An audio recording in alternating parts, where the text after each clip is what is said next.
I would say you couldn't underestimate how important ICURe is. Effectively, in my view, it underpins the deep tech spin-out innovation ecosystem in Northern Ireland. Without it, you wouldn't see, I don't know, the 20 spin-outs that we've had collectively across the two universities. You wouldn't see the investment, I don't know, circa 15 million. And the reason it's that important is because it is one of the key, just as one of the key problems in university tech transfer or spin-outs, and that is, we don't know when we're putting considerable resource into these early stage ideas whether there's a market for them, and that's what it helps us do. It helps us address that question before we put intensive capital into those ventures.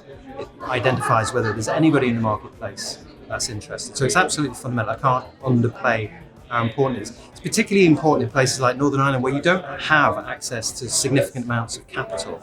So that idea of leanness, being very clear on what the value proposition is, what this company can do, what it can bring, what pains and gains it addresses, and getting that across to the investors, because we don't get access to the kind of capital you get in London or the southeast of England or in the States. It sort of really helps hone the proposition, and it gets attention from investors. We're starting to get to the point where investors are almost saying they won't invest in deep tech from universities unless it's been through ICURe.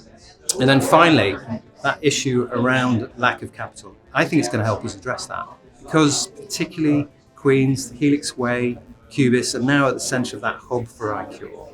It puts us in a very sort of privileged position with a whole series of investors, particularly deep tech investors, and we're looking to strengthen those relationships and make sure that we can change that deficit in terms of access to equity capital in Northern Ireland. So it's a total game changer, and it totally underpins the whole tech transfer in Northern Ireland as far as I'm concerned.